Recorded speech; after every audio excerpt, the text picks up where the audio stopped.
Hey guys, welcome back to my channel, and today we're going to be doing a tutorial on Capcut for iOS or Android because this option is not available yet on PC.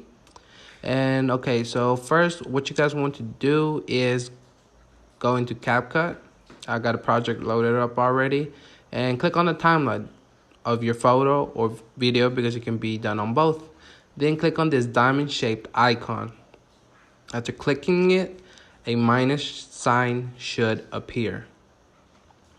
After this, you gotta scroll and place your ending keyframe. And then you gotta zoom in to where you want the zoom to end by that time lapse.